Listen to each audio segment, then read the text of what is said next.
This could be Mhm. like Rinna could bring it, could quit. And if Rinna comes out and goes, she is racist or not racist, whatever, she's homophobic. And she said this by Rinna Lipkin. Well, Rinna rumor or whoever started is also she did use another word that does not start with an F. So there is Wait, that's racial. a derogatory. That's Yeah. racist or a gay slur. The rumor is she used a word that starts with an F and a word that starts with an N. That's what the initial rumor was, which Erica stood by and Rinna.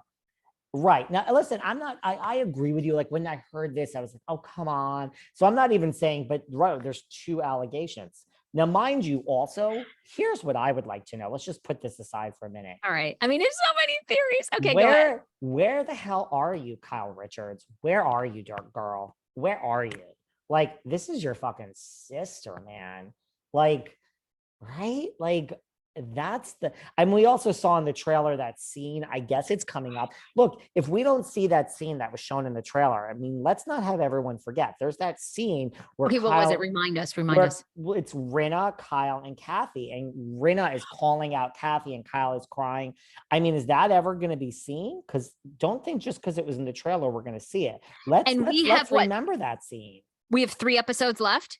Something like that, yeah.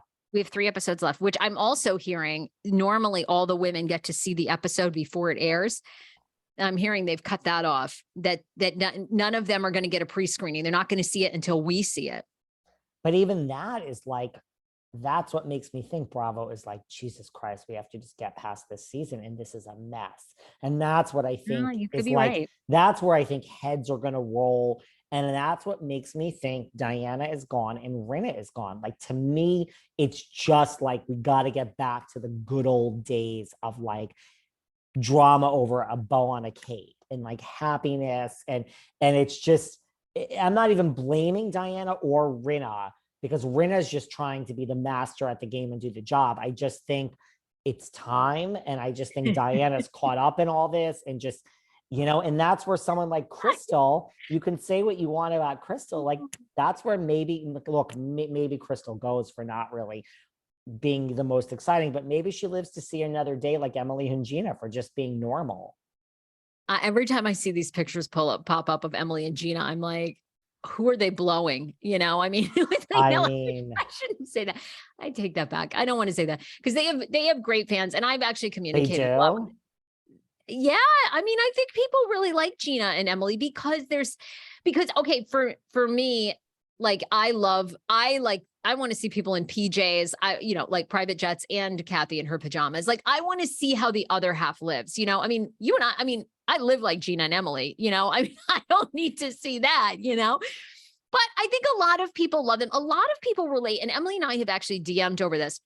You know, I was overweight. I've gained and lost 150 pounds. I was on every single diet. I finally lost weight 8 years ago with mindful eating, and I kept it off ever since. But I mean, I had such low body confidence for years. So Emily and I have exchanged DMs over that. Like, I'm just so proud of her. Like, she's a great role model for body positivity. So I do think people really like her. So I don't want to say, I take that back. I apologize. I don't want to say that they blew anyone to be on the show. I think that they do add an element of like grounding to that show. But when you have characters like EJ, Kyle, Rinna, even Tamara. I was going to say Tamara and Heather and Shannon, I mean, are the more interesting 3 at this point. Yeah, no, it's true. It's no true. offense. So, it is, look at now I'm kind of, this is the beauty of you and I doing this podcast. By the end, I usually come around to your side and I'm kind of like, maybe you're right. Maybe they are just on pins and needles, these production companies and Bravo, and trying to get fucking through the next 3 episodes. And, maybe the reunion's only 2 parts.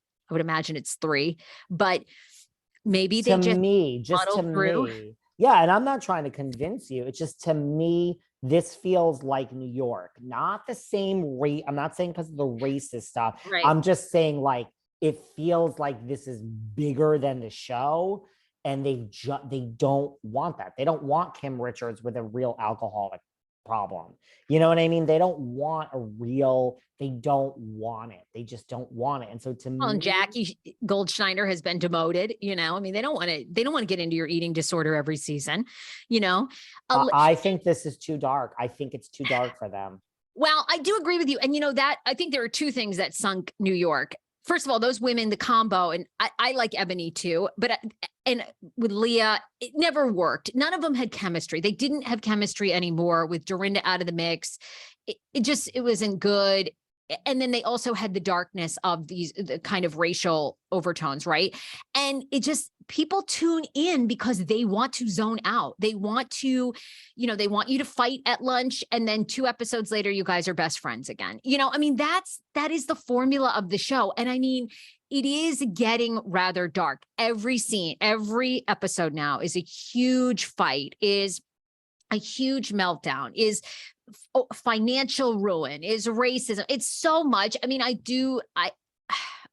part of me likes the darkness because I do think it's realer than just having tea at LVPs, I mean, but I get it. Like, you'd have to turn it around next season if you were going to keep, I don't know. I mean, but it is all about ratings. So it's like, if the ratings are off the charts, I don't know what they do. Because they can't afford RHOC again. I mean, I don't know. No, and no. And yeah. And the thing is, like, Erica's not dark. Her whole circumstance and all that, sure, they don't care about that if you're going through financial ruins and, but like, it's different, listen, and I don't blame these people. That's the difference. I truly believe, like, if you think about it, like, it's kind of like, to me, like Dorinda, like Rinna is a master chess player, and then we'll wrap up. But like, she perfected, it's like, you just get so good at the job that you become almost like a caricature of yourself, and you're so good at the job that, like, at some point your mind starts to go and you lose perspective on reality versus what the job is, and then you just self-destruct. And that is no criticism, but like, I think Rinna has become so good at the job that she has literally worked herself into a complete crazy frenzy. And I just think it's, again, I just think she's become too good at it, and she's just become unraveled because she's so good. Look at all the people that last 1 season, or that are the Emily and Ginas of the world, that are 4 seasons and just go, and it's like, bye, honey. Like, Rinna, to me, will go down in history. Oh, one of the greatest that's ever. And I mean, and you have to. And maybe she won't go, right? Maybe she won't. I mean, Rinna has had an unbelievable, and I don't care what people think of Rinna, the fact that she has existed and worked on and off in Hollywood for 40 years, maybe, probably 40. I mean, it's just unheard of. It's unheard of. And now she's in her 50s at the height of her game. I mean, now she's made her 2 daughters stars. I mean, it's, Rinna is one of the best. I mean, I want the masterclass from Rinna. I want the masterclass. And look, I mean, if she's back, it doesn't shock me. But I do agree, and someone else said this, and then we'll wrap up. I do think she's also laying the groundwork for